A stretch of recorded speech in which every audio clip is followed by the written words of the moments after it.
सोया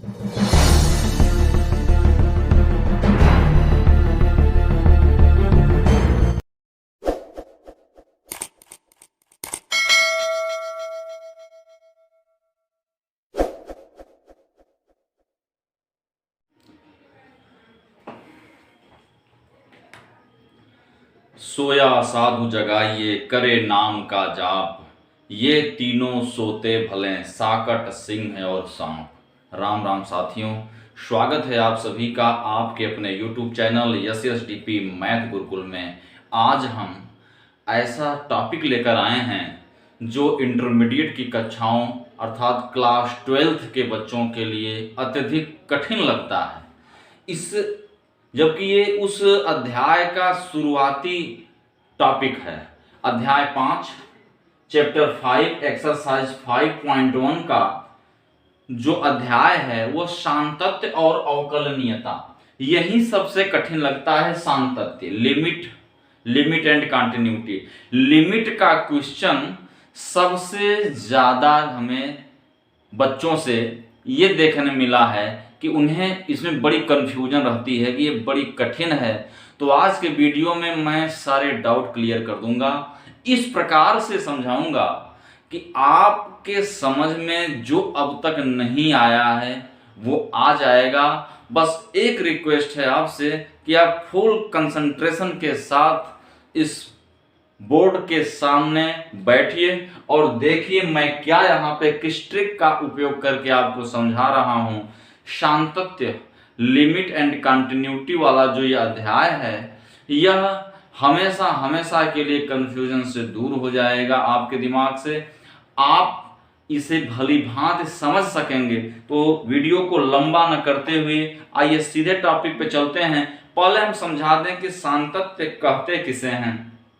सातत्य का अर्थ होता है सततता, कंटिन्यूटी। अर्थात जैसे हम कहीं जा रहे हैं, जैसे मान लीजिए हम किसी मोटर गाड़ी में बैठे हैं, जैसे मान लीजिए किसी ट्रेन में बैठे हैं, पॉइंट ए से स्टार्ट किए जाना, रास्ते में पॉइंट बी मिला, पॉइंट सी मिला और पॉइंट डी मिला इत्यादि। हम पॉइंट ए से पॉइंट डी का सफर करते हैं। मान लीजिए हम रेल मार्ग द्वारा जा रहे हैं, तो हम ट्रेन से जब चलेंगे तो ए से चलेंगे, बी तक पहुंचेंगे, बी के बाद सी पे पहुंचेंगे, सी के बाद तब जाके डी पे पहुंचेंगे। तो हमारी ये जर्नी कंटिन्यू हुई कि नहीं हुई, सतत है या नहीं है, इसके लिए हम ये देखेंगे कि क्या हमने ए से लेकर डी तक जाने में कोई ट्रेन बदली है या अपना पोजीशन चेंज किया है।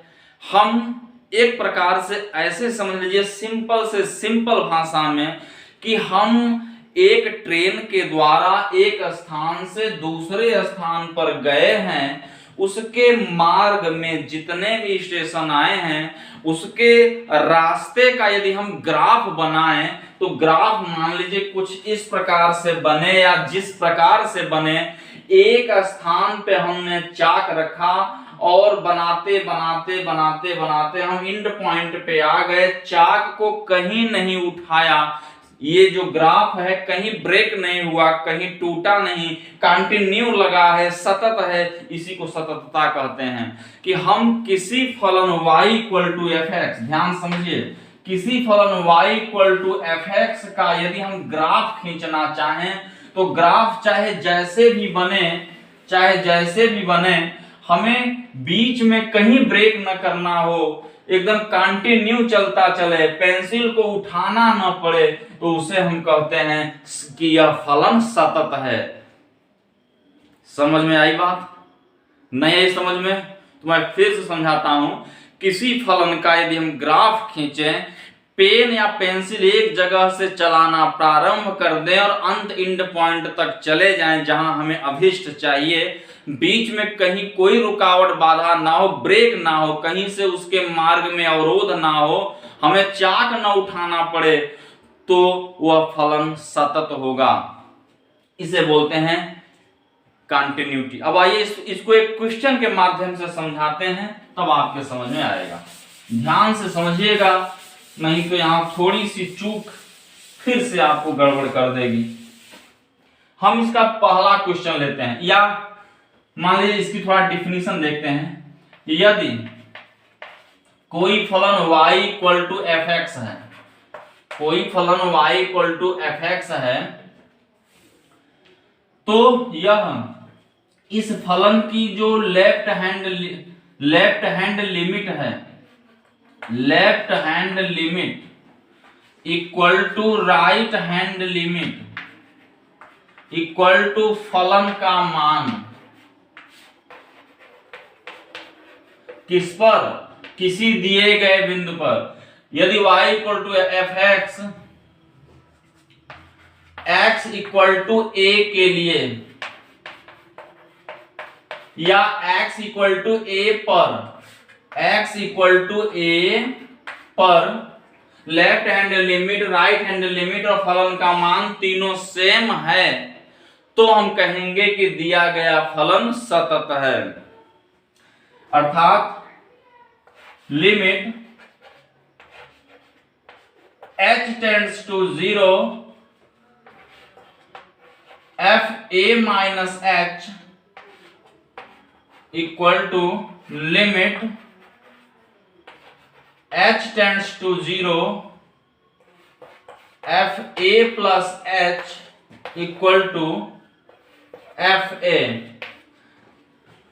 ये है आपका लेफ्ट हैंड लिमिट, ये है आपका राइट हैंड लिमिट, और ये है आपका फलन का मान किस पर, दिए गए बिंदु x इक्वल टू a पर, या दिए गए बिंदु x इक्वल टू a के लिए यदि ये तीनों बराबर आ रहे हैं तो हम कहेंगे कि दिया गया फलन इस बिंदु पर सतत है। आइए प्रश्नावली एक्सरसाइज 5.1 का क्वेश्चन नंबर 1 देखते हैं। सिद्ध कीजिए कि फलन f(x) equal to 5x minus 3 यदि आज के टॉपिक में कुछ ऐसा हो जहां पे समझ में न आए तो हमें कमेंट बॉक्स में जरूर कमेंट करिएगा। मैं इस वीडियो को फिर से बनाऊंगा और आपको भरसक समझाने का प्रयास करूंगा। क्वेश्चन नंबर 1 है, सिद्ध कीजिए कि फलन f(x) equal to 5x minus 3 अगले वीडियो में